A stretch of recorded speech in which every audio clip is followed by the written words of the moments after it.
Pour notre travail de groupe en cross-cultural management, nous avons choisi de traiter le thème de la culture et plus précisément des personnes biculturelles. Tout d'abord, qu'est-ce que la culture ? D'après l'UNESCO, la culture, dans son sens le plus large, est considérée comme l'ensemble des traits distinctifs, spirituels et matériels, intellectuels et affectifs qui caractérisent une société ou un groupe social. Elle englobe, outre les arts et les lettres, les modes de vie, les droits fondamentaux de l'être humain, les systèmes de valeurs et les traditions et croyances. Ensuite, la culture est l'ensemble des connaissances, des savoir-faire, des traditions, des coutumes propres à un groupe humain, à une civilisation. Elle se transmet socialement de génération en génération et non par l'héritage génétique, et conditionne en grande partie les comportements individuels. Comme le schéma le montre, la culture englobe de très larges aspects de la vie en société. Passons ensuite à la richesse d'une culture.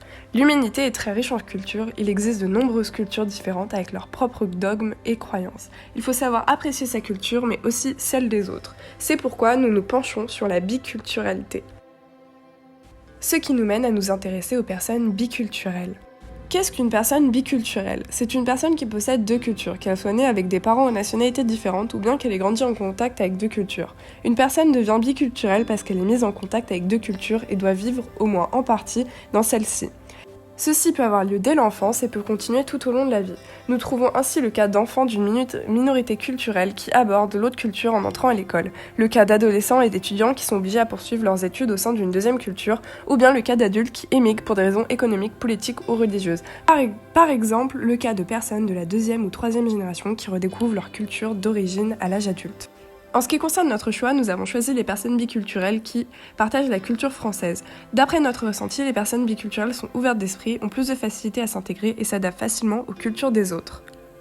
Une personne biculturelle peut se caractériser par 3 traits distinctifs.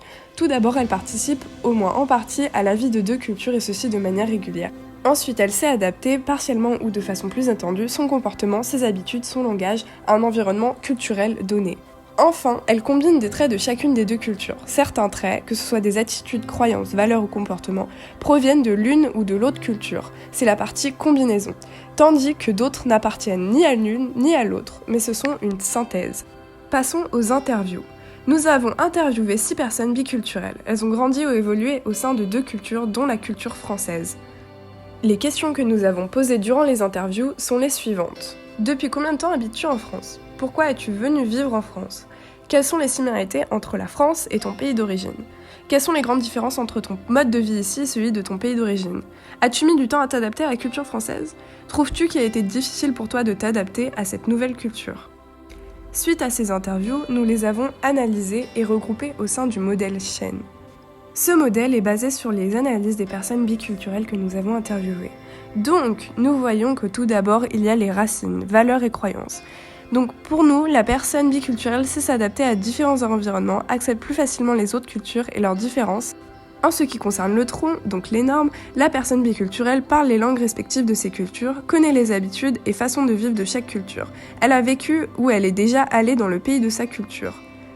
Pour les branches, la personne biculturelle participe à la vie de ces deux cultures. Elle connaît les valeurs, croyances, habitudes, règles, comportements et traditions. Elle sait changer de comportement entre chaque culture. Passons ensuite à la conclusion. La personne biculturelle n'est pas la somme des deux cultures en question, mais une entité qui combine et synthétise les aspects et les traits de ces deux cultures, et ceci de façon originale et personnelle. Elle a donc sa propre compétence culturelle, sa propre expérience et sa propre idéologie de vie. Ce n'est que lorsque cette réalité sera comprise et acceptée que l'on pourra enfin reconnaître pleinement la personne biculturelle et lui permettre d'assumer sa propre spécificité.